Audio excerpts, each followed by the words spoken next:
What's going on, guys? We're live again. I watched back the last live video I made through my iPad, and the audio kind of sucked, so I'm back to using my phone. I think it's because of the case I have on it. It just like made it sound really muffled.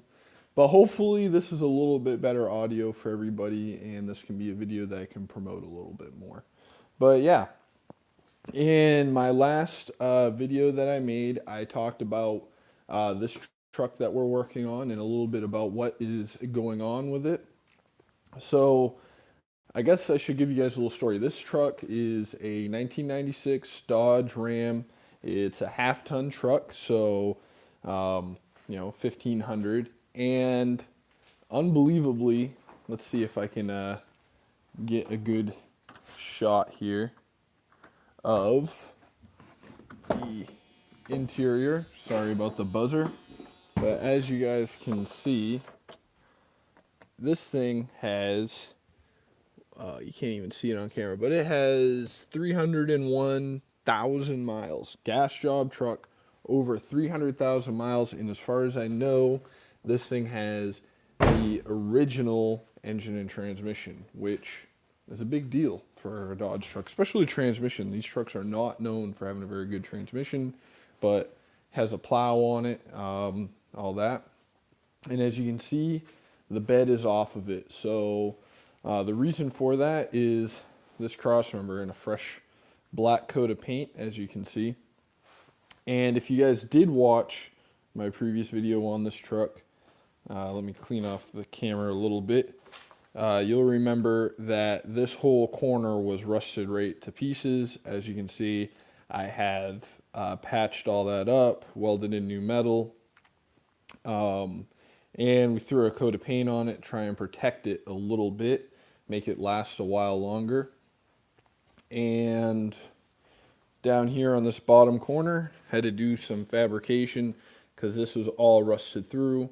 So we've gone ahead and added this plate. I still have some more work to do, finish tying in this back corner of this plate. Looks good on camera though, holy moly. Looks better on camera than it does in person.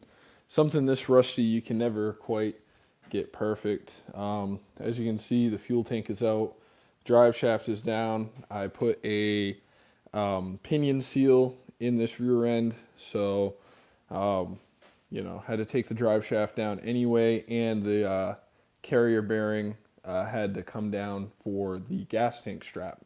So we're just going to leave that down. We'll come around to the front. I got the gas tank sitting at the front of this thing here. I'll open the door so you get a little bit of light in here.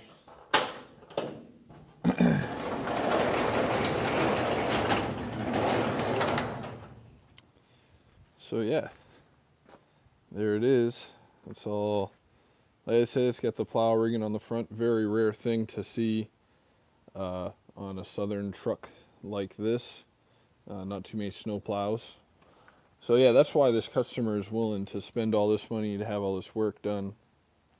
Let's see, I think I got to do a little bit of work on the front end. I think it needs the hub assembly on this side. I got to check what the paperwork was again. I didn't diagnose that problem. It was a issue that he had diagnosed at another shop that wanted too much money for him. I shouldn't say they wanted too much money. The money wasn't the problem. The problem was the shop did not want to work on this truck because of the rust issues. He brought it to, hang on one second. So that kind of brings me to a point that I've been making for a while. The owner of this truck is a landscaper, and he uses this truck mostly to plow the little bit of snow that we do get. But when it's not snowing, he uses it to haul his equipment around, his mowers, all that type of thing. So it's a truck that has multiple money-making, income purposes for this customer. So, yeah, it has a lot of miles, and yeah, it needs a lot of work, but he doesn't mind doing that work because it's so hard to find a truck with the plow already on it down here in Virginia. Up where I'm from in Maine, plows are on a ton of trucks. Almost every pickup truck you look at has a plow or had a plow on it and is set up for it. But down here, it's much harder to come by. So, he has a vested interest in keeping this truck on the road because it is his livelihood. And that's something I try to tell people when they're looking at a truck with a that needs a lot of work, or if they bring in a something that needs a lot of work.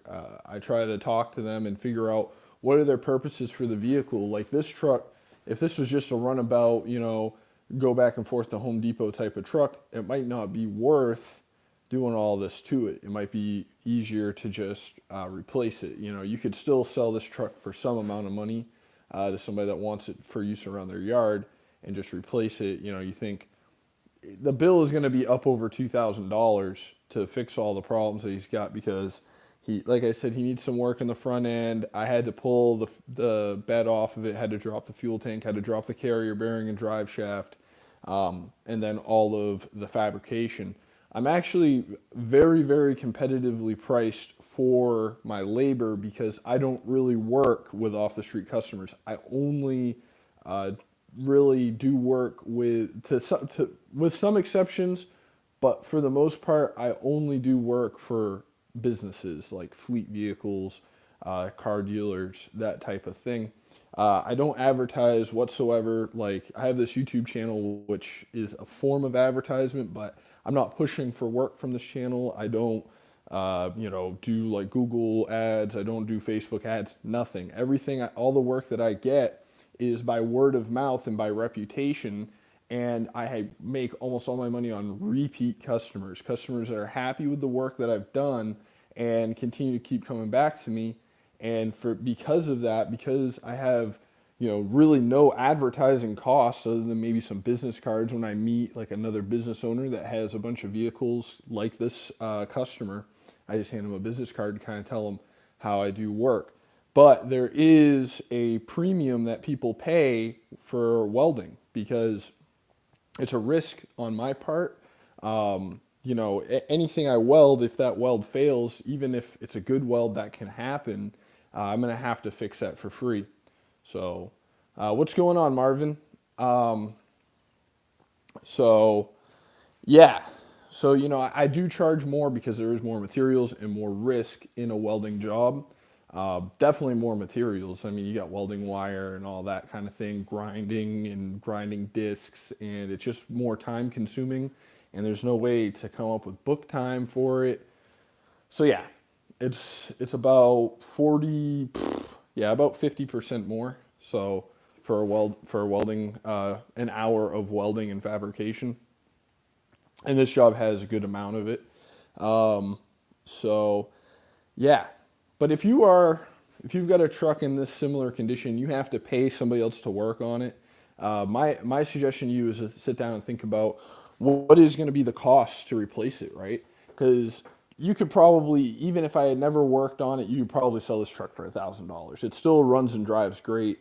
I sold my Ford F-250 that was two-wheel drive.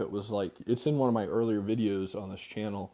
I sold that F-250 with a spark plug blown out the top of it with 272,000 miles for $1,000, and that was only two-wheel drive. This one's four-wheel drive, runs and drives perfect. It just has the rust issues. So there's no reason why you wouldn't get $1,000 for this truck as well.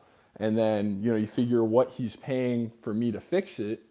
It's about at $2,200 tentatively right now. Unless I encounter more problems, it should stay right around $2,200.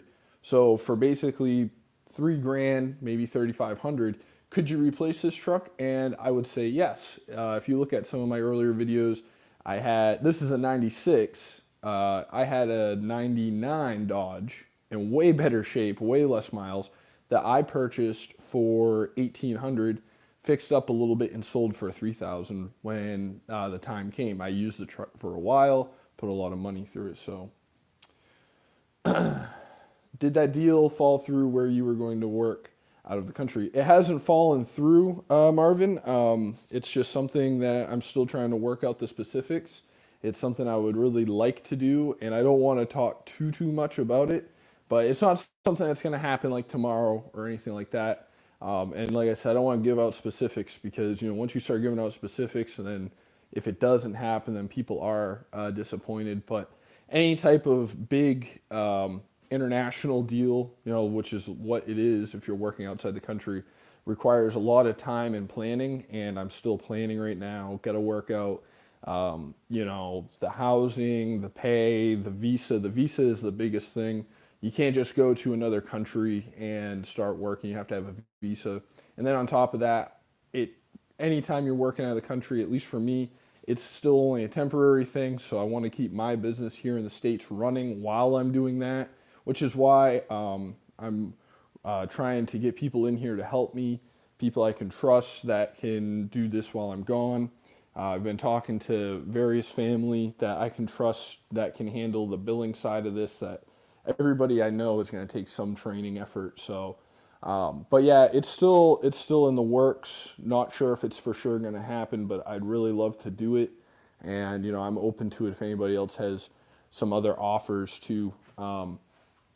Just keep in mind I do run a business and I would like to continue to do so.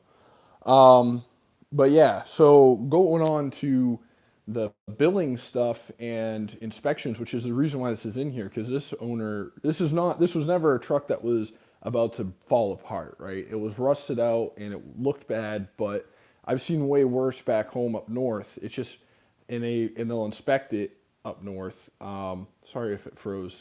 My phone popped up a notification and it stopped the video for a second, but you know, when the inspectors here, at mechanics that are inspectors see rust like what this truck had, it would be nothing to see this kind of rust back in New England. But here, rust is very uncommon because we're down south. So a smaller amount of rust will fail you for inspection, and then you're screwed, and you have to get all this rust fixed that normally you would get away with and probably run this truck to the point where it's worth replacing. And I think it's borderline worth replacing now, but this customer has decided to stick with it. Um, so, but inherently, you're only allowed to charge like $16 for an inspection on a truck like this in the state. So the amount of time that it takes, you're actually losing money by doing an inspection, right? Because when you have an inspection license, they're hard to get. You have to have a really good background, not even just criminal, but financial. You have to have great credit. The state of Virginia does a credit check, checks into all of your associations with people. So even if you've never done anything wrong, you might not get an inspection license. So people who do have inspection licenses that have gone through that really rigorous process demand a premium to hire. So that means that a shop as a business usually is taking a loss or is at best breaking even, which is pretty much taking a loss because you have to operate your business still on every inspection. An inspection, and the reason why they exist is because businesses, shops are lobbying for inspections and telling our legislators that they are necessary for the public safety. But the thing is for the most part they're not, especially in this state. We're not in a state where cars are falling apart. Other states like Florida, for instance, don't have state inspections, and it hasn't posed a road safety hazard to any significant amount. Otherwise, they would have imposed them by now. I mean, they've never had them as far as I know, or at least not in my lifetime.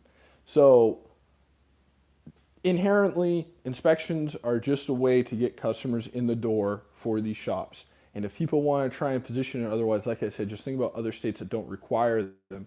Fact is if your car is safe to drive, people are not going to intentionally put themselves in harm's way. They might do stupid stuff, and yeah, people get hurt because they do stupid stuff. But in general, people that are going to do that are going to find a way to get around those inspections, and the danger's still there. And that's why I hate them. That's why I really don't want to do them. But I also understand that it's become a thing where customers want a one-stop shop. They want to be able to get their car fixed and have that new inspection sticker put on. And if you're the shop that did the work, you have a reason to pass it for inspection.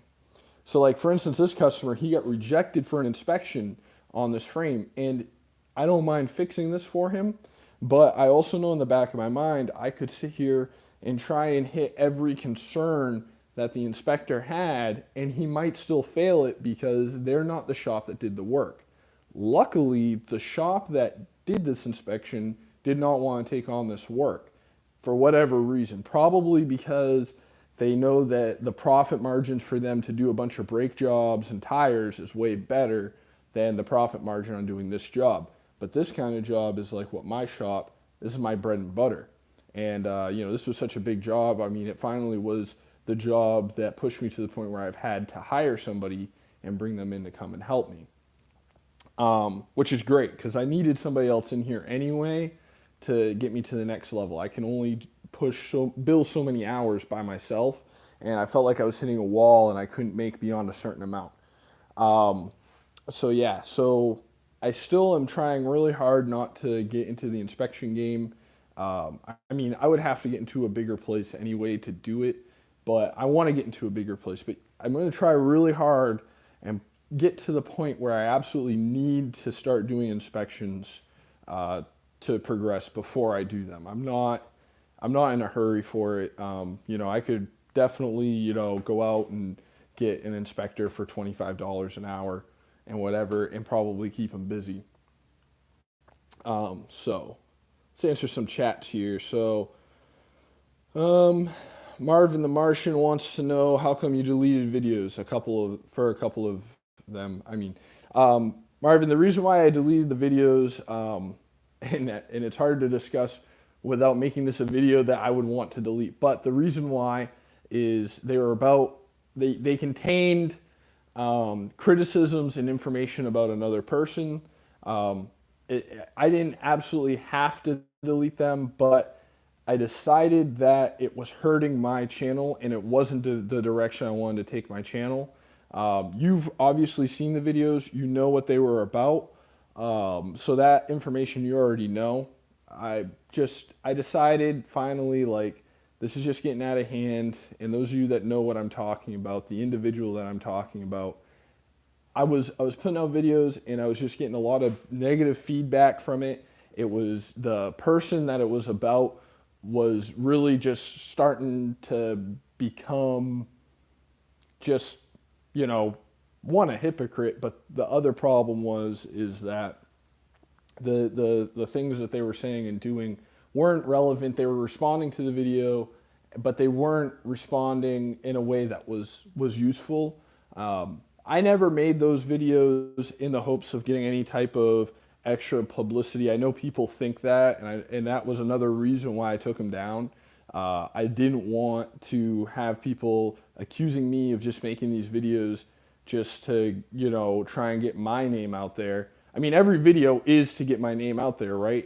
It's to entertain and for people to find it. But the fact is, it just wasn't getting me the attention that I wanted on this channel. And, I sat down, I really thought about it, and I was like, you know what, I'm just going to take it all down. And there were some videos that only briefly mentioned him and some videos that were only about him.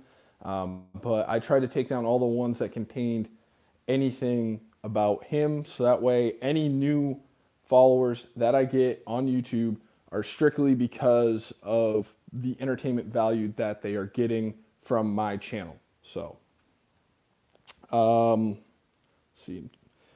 Tim in Florida says, you ever consider becoming a male model? I already am a male model.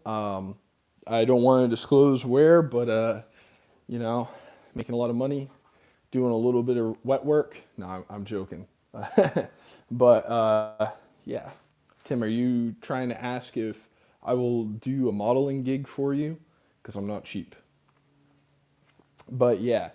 Moving on to the whole getting help thing, getting people working in here with me. I had one fella that came in and worked with me, and I think I talked about it in the last stream where the audio was really messed up. But I had one guy that was in here working with me, and I had basically put an ad on Craigslist, which was probably a mistake, saying that I was looking for help. But I've looked for work that way, and I thought that that was a really good fit for the type of help I was looking for. I wasn't trying to start right off by hiring a super experienced person to be here 40, 50 hours a week. I'm just trying to start off with somebody to come in that I could kind of train to do my things my way and kind of do like a part-time thing, and then become closer and closer to full-time as I start scheduling more work. But so yeah, kind of more of like a helper position as needed type of thing just to start off with. So that's why I posted like under gigs on Craigslist. And I had gotten a few people apply. Like I had like one girl that applied, and she sounded sketchy. I tried to bring her in for like a quick little interview, but yeah, she was super sketchy about her claims to experience and that type of thing. And then I had scheduled somebody else for an interview that they never showed up for. And then, I had one guy that came in, and he was about 40 years old, somewhere in his 40s, maybe late 30s. And he came in and literally begged for a chance. He literally said, "Please give me a chance. You won't be disappointed." And I said, "Are you, punctual? Do you do what you're going to say you're going to do? Do you come in when you say you're going to come in?" Because I'm hiring these people as contractors, so I can't dictate what time they have to come and go. But what I do, and the way that I do this, is I say, "What time do you want to be here? And what time do you want to leave?" Because this is the times that I work. And then if they say, "I will work the same times as you," then I say, "Go ahead." You know what I mean? That's what I want. Now, if you tell me you're gonna be here at a certain time, I expect you to be here. And this guy was just literally late for everything, right? He showed up 15 minutes late for the time that we're supposed to meet up and talk for our interview.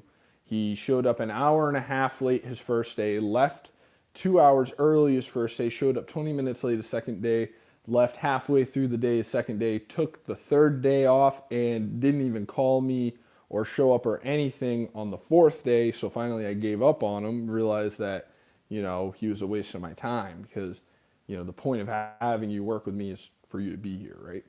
So anyway, now, so that got us a Tuesday. We worked through the weekend. So then on Wednesday, I started talking to people trying to find somebody else to work with me, and I did find somebody else.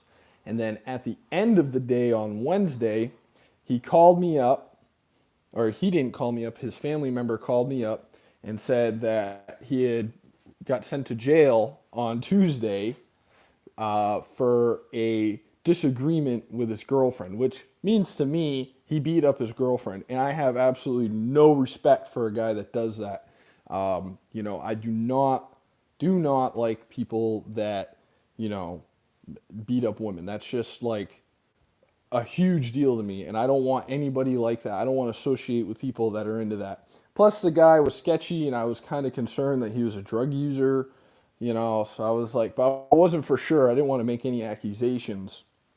But I pretty much told the person, I said, "Well, let's just start off right now. I'm not going to bail him out because he is unreliable, didn't show up, didn't call me, nothing on Tuesday," which I guess it wasn't his fault, but it was his fault because he went to jail, right?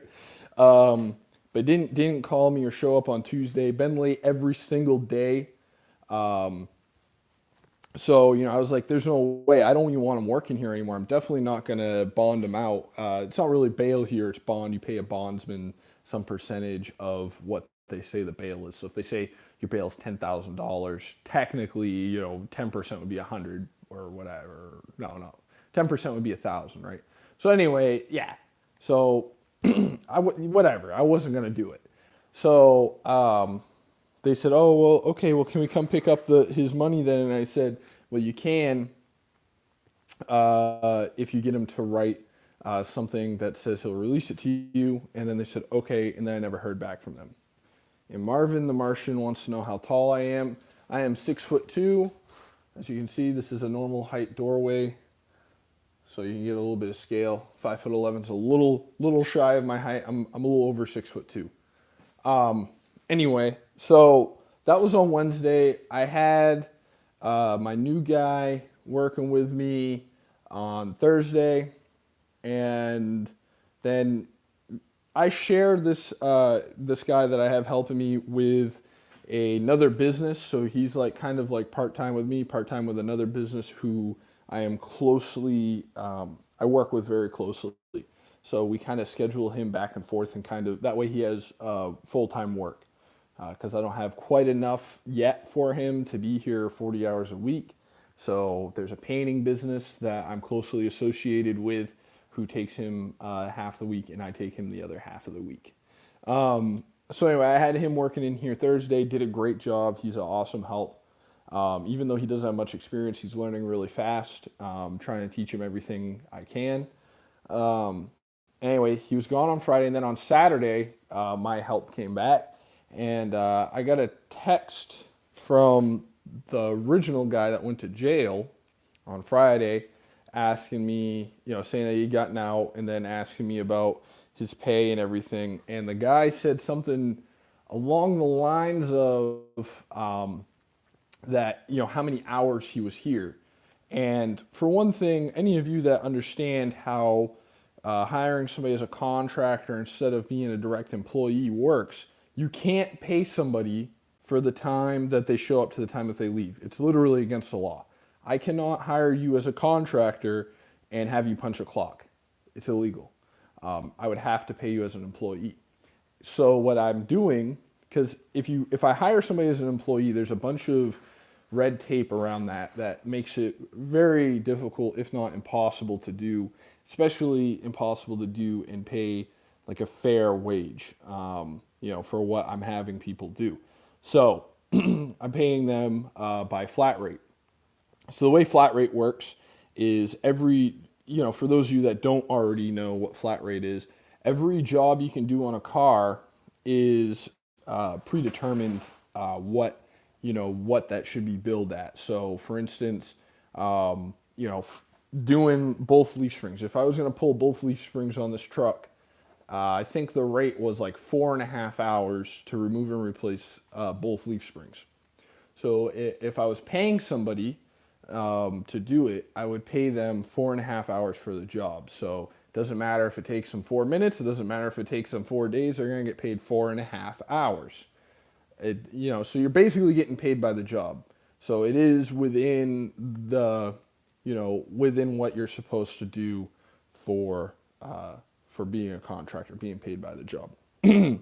So I told him that's how we were going to do it to start off, and I warned him. I said, I know you don't have a ton of experience.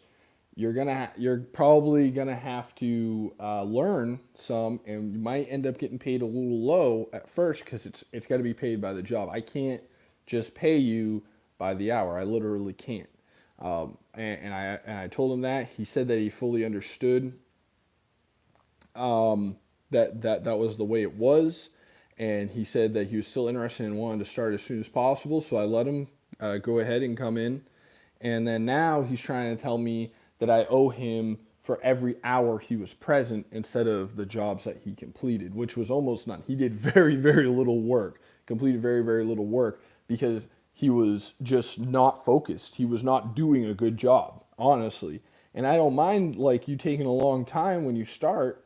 That's totally understandable. Just like the guy I've got started here, he could do a lot better, but he's still learning. And I tried giving him a job that should be pretty easy and quick to do. Changing out front shocks on a Ranger was the other guy's first job, and it booked out for like point 0.8, and he took 3.5 hours to do it. Well, he doesn't matter. Like he's gonna get paid for point 0.8. I have to do that. That's how I have to operate, legally speaking.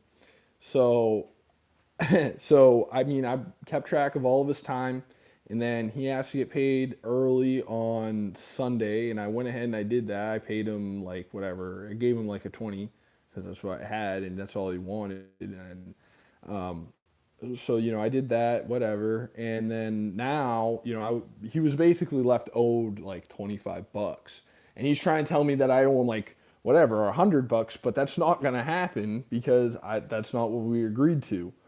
And then I didn't even argue with him. I told him that's not what we talked about, and he swore up and down through text that it was.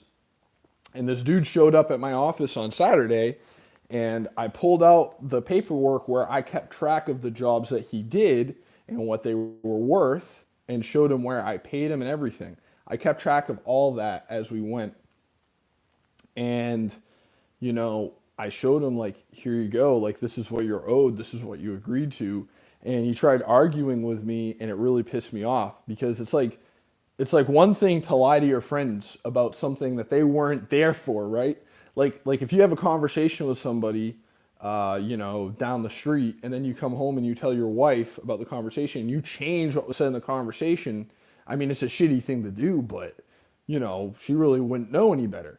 But when you come to me, you had that conversation with me, and then you try to tell me that that wasn't what was said when I'm the one who said it. I know exactly what I said and why I said it. And you're going to tell me that I told you something different. I don't know what he thought. Like, I would be like, oh, maybe I did say that. No, I didn't say that. I couldn't have said that. I knew I couldn't say that. And I would not have said that. Now, why, if I was going to screw you over for, $40 or whatever it was remaining, it was like, I think it was like $60 that would have been remaining. He was trying to claim that he earned 80, he got paid out 20, so it would have been 60. If I was going to screw you over for you know, even any amount of money, why would I give you anything? Why would I give you 25 instead of giving you 60? I'm not. Like, I'm telling him, I'm giving him what he's deserved. And even the other guy I have working for me said, yeah, like, he even told me that before I started. Like, why would he tell you something different? Like, obviously, this guy is a junkie, and he wants money so he can get high. He's beating up his girlfriend, which I don't respect, and I almost didn't want to pay him at all. I almost wanted to tell him, yeah, you're going to have to take a check, because he ain't going to be able to cash a check, because he ain't going to have a bank account, because he's a junkie. I should have made him take a check just to be a dick, but I didn't. I gave him cash. I gave him $25 cash, and he tried to argue with me, and I told him he had about 10 seconds to get the fuck out of my office before I smashed his face in, because I have absolutely no respect for a man that beats up a woman. The guy was weak as shit. He, couldn't pick up more than 50 pounds, not even close to 50 pounds. He's weak. He's a junkie. And, he knows that he's a weak little piece of shit junkie, and that's why he beats up on women. So really pissed me off. But I'm not trying to bring like all the cops and everything here and having that bad reputation and starting trouble. That's why I didn't do anything to him. Gave him his $20 and hustled him out the door. But you better believe if he started threatening me, I wouldn't have held back 1 second. So, all right. So let's see here. What else we got going on here? So Marvin the Martian says, I like to pay my workers $20 a day. You must either not be in the United States, or you must have a lot of immigrants working for you. Marvin the Martian also says, why do you think Randy Barber hasn't made any videos? Well, I think it's because, for one thing, Randy is a cool person to some extent, and I like some of Randy's videos, but some of Randy's videos I just don't agree with the premise. And I think he was starting to catch some heat for it. Partially from the person that I deleted the videos about. Like, he said some pretty harsh things about Randy. And don't get me wrong, Randy does have experience in this business. Has way more experience than a lot of other people on here. But Randy just, he doesn't need that kind of negative attention, and I don't blame him if he did stop for that reason. And maybe it is that reason. Maybe anything. I mean, it's conjecture, right? But yeah, I think it might be because he's getting a lot of negative attention. Tim in Florida says that he is not gay, but $20 is $20. Well, you can go work for Marvin the Martian for a day, and you'll make your $20. I don't know what he's into, right? But but yeah. Anyways, guys, let's see here. What else we got going on?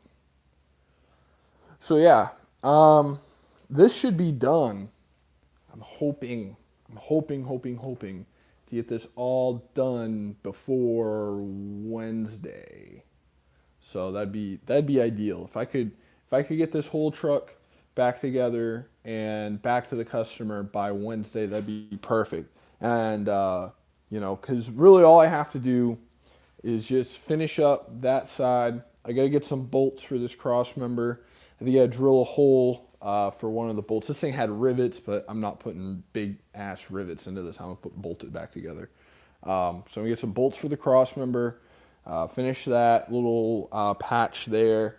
Put the gas tank back in. Hang the drive shaft, and then that'll be it. Throw the bed on it, and the back of it will be done. Gotta check the parking brake. The parking brake cable might need to be replaced, but it wasn't on the inspection sheet. The customer said that they failed it for inspection for the parking brake, but the inspector did not fail it for that reason on paper. So I'm gonna check it, make sure it works, and fix that for him possibly.